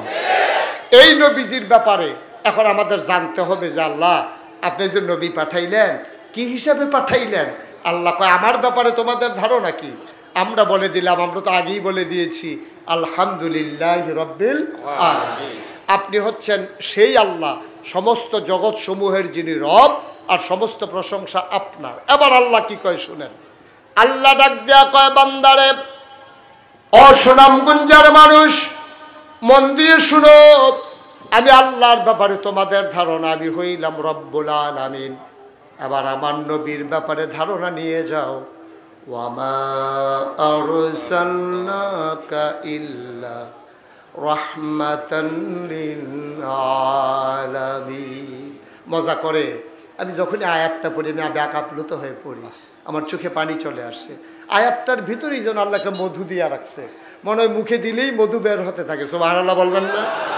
আবার সবাই একটু মজা করে পড়ি, দুনিয়ার সকল খেয়াল ছেড়ে কয়েক মিনিটের ভিতরে আমি মাইক ছেড়ে দেওয়াই লাগবে, যেহেতু আমরা জুহরের নামাজ সামনে, আমাদের একটা রেস্ট্রিকশান আছে, উঠাউটির দরকার নাই। পরের দিন আমার মাহফিল আছে, আজকে রাতেও আমার মাহফিল আছে, কালকেও আছে, প্রতিদিনই আছে, কিন্তু আপনাদের জন্য কিন্তু পরের দিন এখানে আর মাহফিল হবে না, ঠিক কিনা কম? সুতরাং চলে গেলে আমার কোনো লস নাই, আমি যেখানে এটা একটু বাড়াইয়া করলাম ওই এটা নাহলে অন্য জায়গায় গিয়ে ফুসাইলাম, অসুবিধা কি? কিন্তু আপনারা কিন্তু মাহফিল পাচ্ছেন না, এটা বুঝ করে চললেন। সবাই কোন আমিন। তো নবীজির ব্যাপারে আল্লাহ কি বললেন আমরা সবাই মজা করে আবার পড়ি। হ্যাঁ, ওয়ামা আরসালনাকা ইল্লা রাহমাতাল লিল আলামিন। যত জায়গায় আল্লাহ রব, তত জায়গায় নবী রহমত। নবী যে রহমত তার প্রমাণ আছে নাকি নাই? অমুসলমান মন দিয়ে শোনো আমার শেষের দিকের মেসেজ, গভীর মনোযোগ, খরগোশের মতো কান খাড়া করে মাছের মতো নিষ্পলক নয়নে কথা শুনতে হবে। গভীর মনোযোগ দিয়ে শোনো, আমার নবী এমন নবী, তিনি যে বছর দুনিয়াতে আসলেন, জন্মগ্রহণ করলেন যে বছর, ওই সময়ে মক্কার মানুষগুলো যারা সম্ভ্রান্ত বংশাবলী মানুষ, যারা টাকাওয়ালা মানুষ, যারা বংশওয়ালা মানুষ, তারা নিজের বিবির দুধ বাচ্চাদেরকে খাওয়াইতেন না। তো বাচ্চারা খাবে কি? তৎকালীন জমানায় তায়েফ একটা শহর ছিল, এখনো আছে। তায়েফ থেকে একদল মহিলা আসতো, এসে বাচ্চা নিয়ে যেত, টাকার বিনিময়ে দুধ খাওয়াইয়া আবার আইনা দিয়ে যাইতো মক্কায়। সুবহানাল্লাহ বলবেন না? তো যে বছর নবীজি দুনিয়াতে আসলেন, তায়েফ থেকে একদল মহিলা রওনা করছে। কোত্থেকে? আমার কথা বলা, কোত্থেকে? তায়েফ থেকে একদল মহিলা রওনা করে আইসা আসবে তাই আরে কি মক্কা। এখন রওনা দিয়ে আইসা কিছু দূর আসার পরে একজন চিৎকার করে, আমরা যারা রওনা দিছিলাম একজন তো নাই। কয় কে নাই? কয় হালিমা নাই। কয় কোন হালিমা? কয় ওই যে বনু সাদ গুত্রা হালিমা, সে তো পিছনে পড়ে গেছে। তো সবাই বলতেছে এখন কি আমরা দেরি করবো না চলে যাব? কয় না, দেরি করা দরকার, ঠিক হবে না। সুনামগঞ্জের রাস্তা এটা, পাহাড়ি হাওড়ের রাস্তা, ওখানে সন্ধ্যা হয়ে গেলে কুয়াশার চাদর পৃথিবী ঢেকে দেয়। বংশাবলী মানুষ যারা, তাদের বাচ্চারা শীতের ভিতরে যদি না দেয় তাহলে তো সর্বনাশ, চলো আমরা চলে যাই। তা হালিমারে ফালাইয়া সবাই চলে আসছে সুনামগঞ্জ। আইসা দুয়ারা বাজার আইসা জিজ্ঞেস করতেছে, ভাই বাগান বাড়ি কোন দিকে? তেমনি রাস্তা দেখাই দিছে। আসছে আইসা কোন বাড়িতে বিল্ডিং আছে, কোন বাড়িতে লোক জাপান থাকে, কোন বাড়িতে লোক আমেরিকা থাকে, এরকম ধনী ধনী বাচ্চাগুলা সবাই নিয়ে ফিরা রওনা দিছে। রাস্তায় বাইপাসে গিয়া দেখা হয়েছে হালিমার সাথে। হালিমা দেখে যে সবার কুলের ভিতরে বাচ্চা ওয়া ওয়া কান্দে না করতে আছে। হালিমা কইতেছে, কি ব্যাপার, তোমরা কি বাচ্চা নিয়ে চলে আসছো? তোমার নাকি তোমার জন্য বসে থাকবো? তোমার একটা উঠ লইছো, একটা বেতরা মার্খা উঠছো, তিনজন জামাই বউ আরেক বাচ্চা লইয়া, এই উঠ তো শুয়ে গেছে না, যে এই ভাগ্য ভালো, এই জন্য আমরা গিয়া বাচ্চা নিয়ে আইসা পড়ছি। আর বাচ্চা নাই? একটা বাচ্চা আছে। সুবহানাল্লাহ বলবেন না? গোটা মক্কায় একটা বাচ্চা আছে, আমরা কেউ খবরও নেই নাই। বাচ্চাটা এতিম, বাচ্চাটার বাপ নাই, টাকা দেবে কোত্থেকে, এই জন্য খবরও নেই নাই। কয় বাচ্চাটার কি নাম? কয় বাচ্চাটার নাম মুহাম্মদ।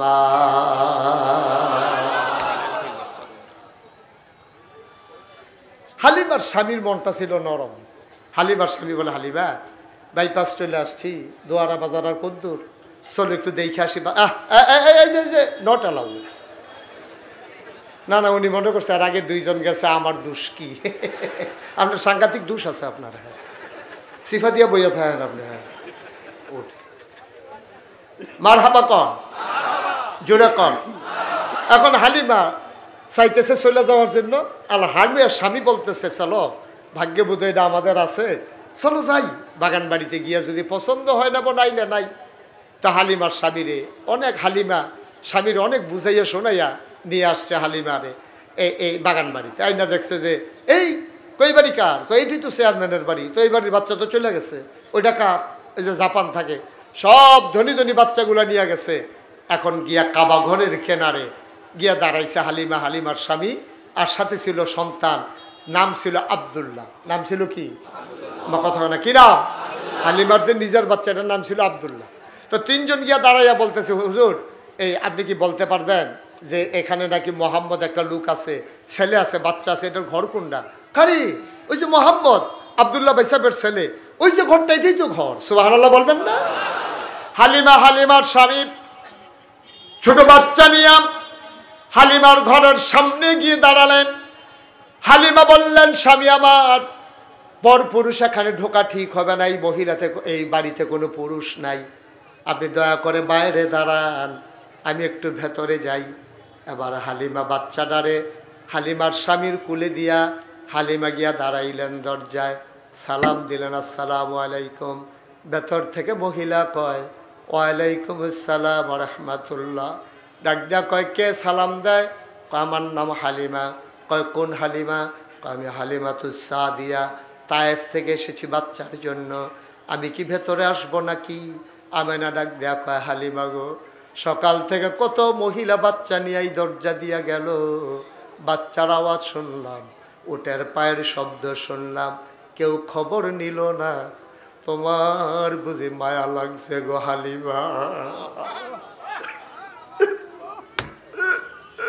কত মানুষ বাচ্চা নিয়ে গেল, কেউ খবর নিল না, এই পরন্ত বিকেলে তোমার বুঝি মায়া? আহলান সাহলান মারহাবা, মোস্ট ওয়েলকাম, আমার ঘরে তোমারে স্বাগতম। হালিমা ঘরের ভেতরে ঢুকলেন। হালিমা কয়, আমি ঘরের ভেতরে ঢুকে দেখি আমেনা বিছানার উপরে আসন পেতে বসে আছেন, কোলের ভিতরে ছোট্ট একটা বাচ্চা, আর এইরকম একটা সাদা রুমাল দিয়া বাচ্চার মুখটা এমন করে ঢাকা। সুবহানাল্লাহ বলবেন না? হালিমা গিয়া কয়, আমেনা, ও আমেনা, বাচ্চা নেব কি নেব না এখনো সিদ্ধান্ত হয় নাই, একটু বাচ্চাটারে দেখতে চাই, পছন্দ হইলে হয়তো নিতে পারি। আমেনা কয়, দেখে নাও নয়ন ভরে। হালিমা কয়, দেখবো কেমনে? রুমাল দিয়ে মুখ ঢেকে রাখলে, টান দিয়ে মুখের পর্দা সরিয়ে দিলেন। হালিমা কয়, জীবনে আমি অনেক বাচ্চা দেখেছি, খোদার কসম মানুষের বাচ্চা এত সুন্দর হইতে পারে আমার জানা ছিল না। আমি অবাক বিস্ময়ে তাকিয়ে আছি, এত সুন্দর বাচ্চা হয়, আমার জানা ছিল না বাচ্চা এত সুন্দর হয়। বাচ্চাটা ঘুমোচ্ছে চোখ বন্ধ করে, আমি তাকিয়ে রইলাম নিষ্পলক নয়নে, আমার চোখ ফিরতে চায় না। আমি মনে মনে দোয়া করতেছিলাম, বাচ্চা তো আমি দেখলাম, বাচ্চা তো আমারে দেখলো না, যদি চোখ একটু খুলতো সে তো আমারে দেখতে পারতো। খোদার কসম আমি কাউরে কিচ্ছু বলি নাই, কিন্তু যেই মাত্র আমি মনে মনে চিন্তা করেছি, হঠাৎ করে দেখলাম বাচ্চার চোখের পাতা এমন টিপ টিপ করে নড়তেছে। আমার মনে হইল চোখের পাতা তো নয়, মনে হইল ফুটন্ত গোলাপের এক একটা পাপড়ি মৃদুমন্দ বাতাসে যেন দোল খাইতেছে।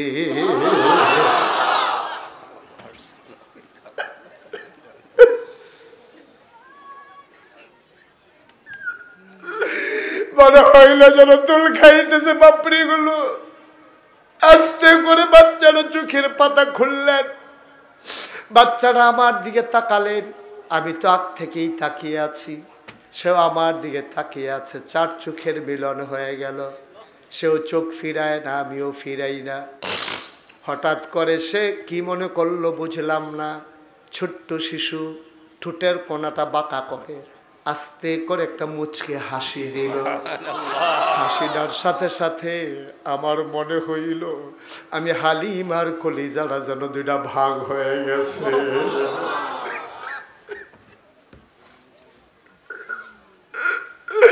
আমি দৌড় দিয়ে ঘরের বাইরে গেলাম, আমি গিয়ে বললাম, স্বামী, ও স্বামী, আপনি বাধা দেবেন না, এই বাচ্চা ফলাই আমি গেলে বাঁচব না, আমি মরে যাব, এই বাচ্চা আমার নেওয়াই লাগবে, এই বাচ্চা ফেলে গেলে আমি বাঁচব না গো স্বামী, আপনি দয়া করে অনুমতি দেন। স্বামী ডাক দেয়া, হালিমা, মন চাইলে নিয়ে নাও, হালিমা ঘরের ভিতরে ঢুকে বললেন, আমেনা, আমেনা, ও আমেনা, পারলে টাকা দিও, না পারলে নাই। পারলে টাকা দিও, না পারলে নাই, দয়া করে বাচ্চাটা খুলে দাও। আমেনা ডাক দেয়া কয়, হালিমা, বাচ্চা নেবা তার আগে কথা আছে। এই বাচ্চা কিন্তু বড় আজব বাচ্চা, এটা কিন্তু কোনো নর্মাল বাচ্চা না। কয় বুঝলাম না। 10 মাস 10 দিন এই বাচ্চাটা পেটে ছিল। খোদার কসম, বাচ্চা পেটে আসলে মায়েরা খাইতে পারে না, বমি হয়, ঘুমাইতে পারে না। কিন্তু আমার বাচ্চা 10 মাস 10 দিন পেটে ছিল, আমি টেরই পাই নাই আমার পেটে যে একটা বাচ্চা আছে। একটা পিঁপড়া কামড় দিলে আমি টের পাই আমার বাচ্চা যেই দিন দুনিয়াতে আসবে, একটা পিঁপড়ার কামড়ের মতো আমি টের পাই না।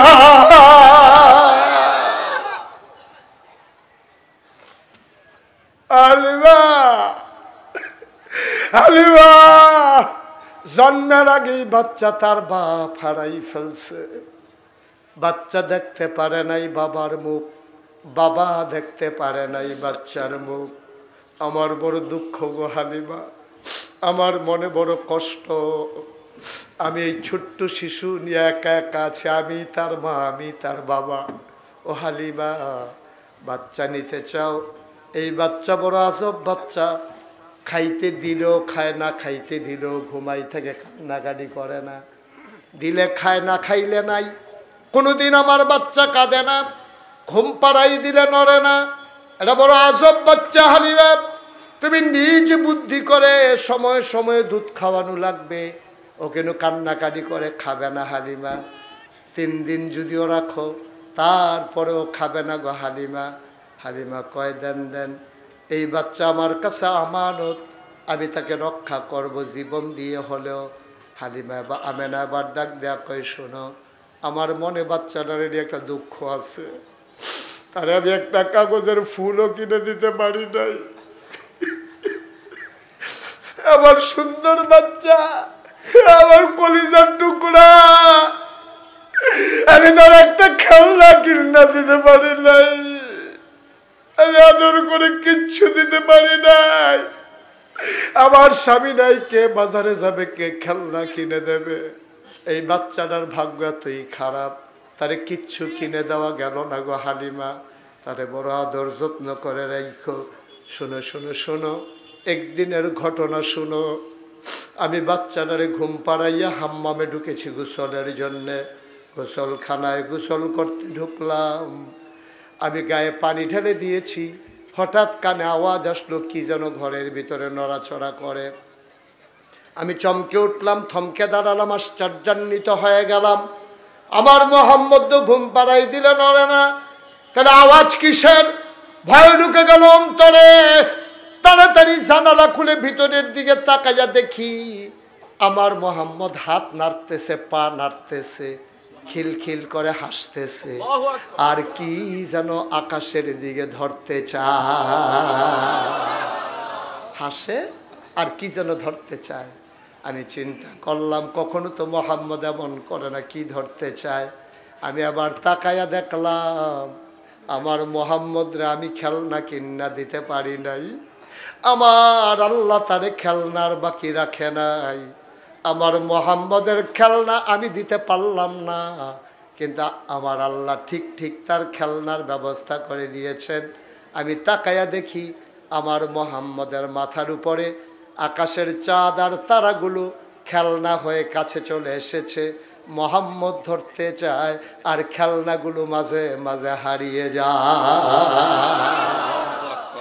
আমার মোহাম্মদের জন্য আমার আল্লাহ আকাশের চাঁদ আর তারাগুলারে খেলনা বানাই দিছে।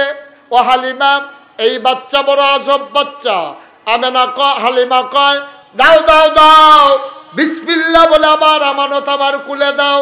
আমেনা কুলে দিলেন, হালিমাও কান্দে, আমেনাও কান্দে। হালিমা কয়, খোদার কসম, আমার বুকটা ছিল শুকনা। আমার ছেলে আব্দুল্লাহ তায়েফ থেকে মক্কায় আসতে বারবার বুকের ভিতরে চুষণ মেরেছে, একটা ফোঁটা দুধ পায় নাই আমার ছেলে। যেই মাত্র মোহাম্মদকে বিসমিল্লাহ বলে খুলে নিলাম, আমি টের পাইলাম আমার শুকনা দুইটা বুক দুধে ভরপুর হয়ে গেছে।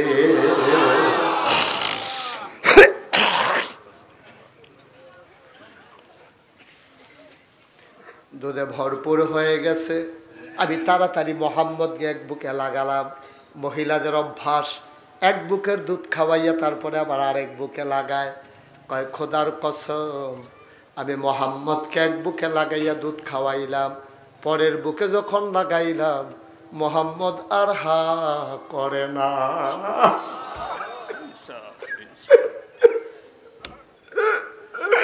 মোহাম্মদ আর বুকে মুখ লাগাইলা।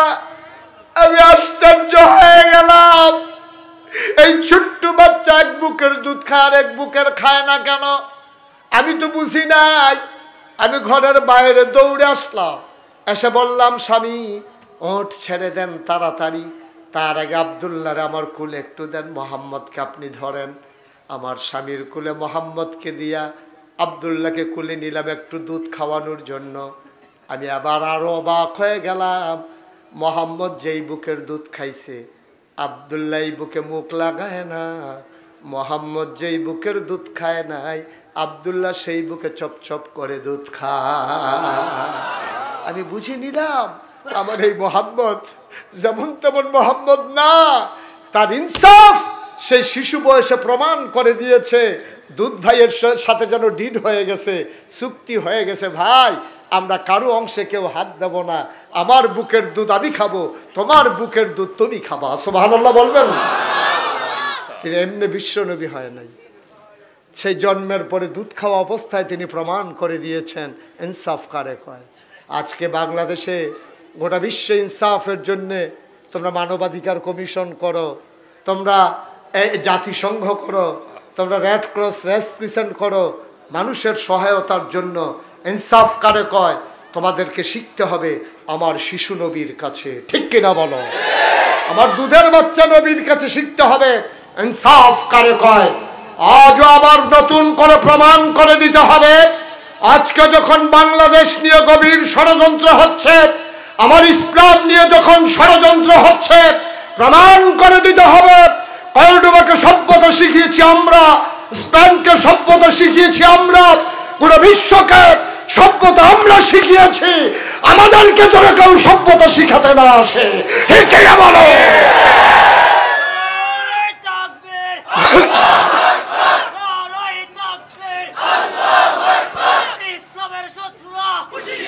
আমরা সভ্যতা শিখিয়েছি তাদেরকে। আফসোস হচ্ছে আজকে আমরা মুসলমানরা ডিস্ট্রয় হয়ে গেছি, নিজেরা নিজেদের স্বার্থ নিয়ে আজকে গোতাগুতিতে লিপ্ত হয়ে গেছি। আমরা সেই সার্বজনীন ইসলামকে পরিত্যাগ করেছি, নতবা আজকে ভারতের মতো দেশ, সেই কাফের দেশ মুসলমানদের দেশকে হুমকি দিতে পারতো না, ঠিক কিনা বলো? এত সাহস ওরা পায় কই? এত সাহস ওরা পায় কই? ঘরের শত্রু বিভীষণ, তার সাহস ছিল না, তাদেরকে সাহস দেওয়া হয়েছে ক্ষমতার বিনিময়ে, ঠিক কিনা বলো? যে আমার গদি ঠিক রাখো, প্রয়োজনে আমার সব নিয়ে যাও, এই দিতে দিতে ওদের সাহস বাড়িয়ে দিয়েছে। আমি বলে দিয়েছিলাম, ও ভারতের মানুষেরা, তোমরা না হয় সংখ্যায় বেশি, তোমাদের ভৌগোলিক ভূখণ্ড অনেক বেশি, আমরা না হলে 56,000 বর্গ মাইলের বাংলাদেশ, আমরা 18 কোটি মানুষের দেশ। মনে রাখবা, সংখ্যা দিয়ে তুলনা হয় না। যদি সংখ্যা দিয়ে তুলনা হতো, বদরের প্রান্তরে মুসলমানের হাতে 1000 কাফের কচুকাটা হতো না, ঠিক কিনা বলো?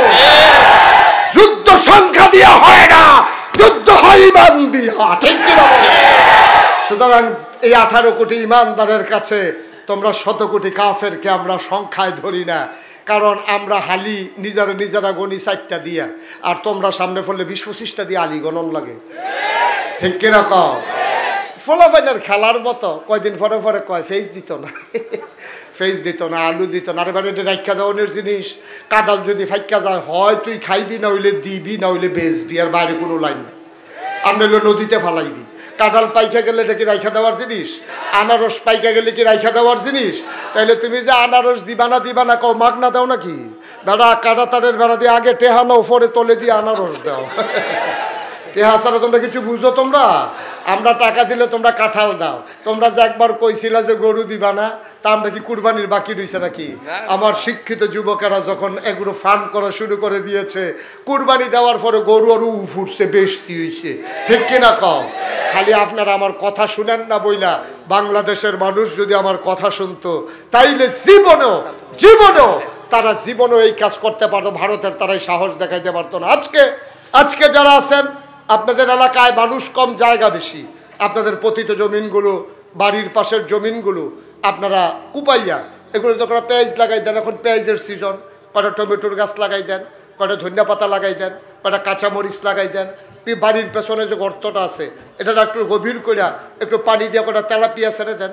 তেলাপিয়া তো এমন এক জাতের মানুষ, এই মাছ একবার ছাড়লে আর এটারে ছাড়া লাগে না, এটি পরিকল্পনা কম বুঝে। একবার ফালাই দিলে ওইতেই থাকে, ঠিক কিনা কও? পিছনের গর্তের ভিতরে কটা তেলাপিয়া দিয়া দেন, আর জমিনের পেঁয়াজ এটা চকির নিচে ঢুকাই রাখেন। আর আগের দিনে দেখতাম রসুন ওই মহিলাদের চুলার মতো বেনি বানাইয়া ওই রসুন নিয়ে ঘরের তীরের সাথে ঝুলাই রাখতো, ঠিক কিরকম? তো সত্যি শেষ, আপনি এত টেনশনের দরকার কি? যখনই দেখবেন যে ঘরে বাজার নাই, তাড়াতাড়ি করে আপনি ওই পিছনের গর্ত থেকে দুইটা তেলাপিয়া ধরবেন, আর আম্মারে কইবেন পেঁয়াজ দিয়া, তারপরে সুন্দর করে ইয়া কইরা ধনিয়া পাতা ছিটা দিয়া, কাঁচা বইচ ফাইডা দিয়া খাইতে থাকো, ঠিক কিরকম? সমস্যা কি? আমরা শুধু ইন্ডিয়ার দিকে চাইয়া থাকি, বৈশা মুরব্বীরা চায়ের স্টলে শুধু আড্ডা মারা শিখছে। এই বয়স্ক মুরব্বীরা আধা ঘন্টা 1 ঘন্টা জমিনে কাজ করলে কি হয়? শরীর আরো ভালো থাকে, ঠিক কিনা কন? 1 ঘন্টা করে জমিনে কাজ করবা। আমার যুবকেরা, তোমরা উৎপাদনমুখী হও, তোমরা পেঁয়াজ করা শুরু করো, রসুন করা শুরু করো, তোমরা আদা করো, তোমাদের এলাকায় সব হয়। পেঁয়াজ করো। বাংলাদেশের জমিন আল্লাহর নিয়ামত। সৌদি আরবে একটা গাছ টিকাইতে হলে 2 মাইল দূরে পানির লাইন নেওয়া লাগে। আর আমার দেশে লাউয়ের বিচিটা এখন ইয়া গুতা দিয়া দিলে সকালবেলা উঠে দেখে 2 পাতা ছাড়াই গেছে, পরের দিন গিয়া দেখে ডগা ছাড়িয়ে দিছে। এখন ডগা, আগা, লাউ সব খাইতে আছে, ডুগডুগিও বাজাইতে আছে লাউ দিয়ে। খাইতে থাকো জনমের খাওয়া। তোমরা করো না বলেই তো ইন্ডিয়ার তারা ধমক দেয়। যদি তোমার চকির নিচে পেঁয়াজ থাকতো, ঘরের তীরের সাথে যদি রসুন থাকতো, পেছনে যদি তোমার মাছ থাকতো, তোমার কাছে যদি এই মরিচ থাকতো, ধনেপাতা থাকতো, একদিন এমন হইতো আমরা না আনলে ওদের বিক্ষোভ তো শুরু হয়েছেই। কৃষকেরা বিক্ষোভ শুরু করছে, আলু পয়সা যায় তাড়াতাড়ি বিদেশ পাঠান। কইতেছে যে বাংলাদেশ তো নেয় না, পাঠামু কেমনে? এখন বুঝতেছো কি খেলা যাইতে আছে। আমি বলছিলাম শুধু পেঁয়াজটা করেন, শুধু রসুনটা করেন, দেখবেন আপনারা কাটা তারের বেড়ার কাছে আইয়া ইন্ডিয়ার তারা ডাক দিব, দুলাভাই কটা পেঁয়াজ নিয়েন। আপনারা কইলে নিহি খায়েঙ্গে শহীদ তোলে।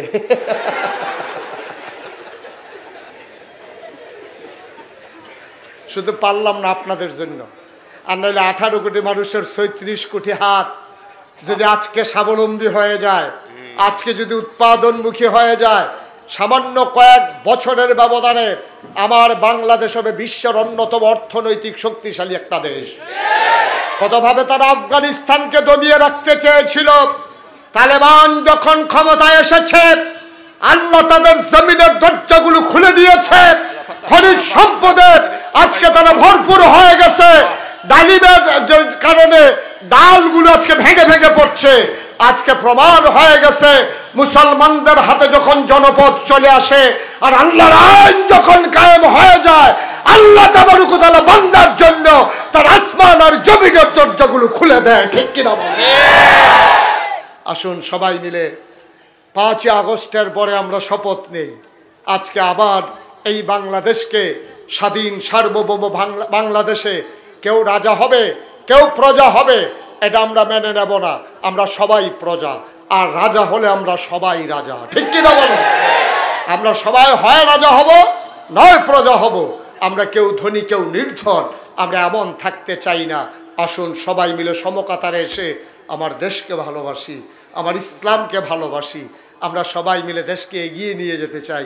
আমরা চিৎকার করে জানিয়ে দেই, 18 কোটি হাত মানুষের 36 কোটি হাত কর্মক্ষম হোক, কর্মযোগ্য হোক এবং কাজের প্রতি ঝাঁপিয়ে পড়ুক। আড্ডায় আড্ডায় আর একটা মুহূর্ত সময় কাটাতে চাই না।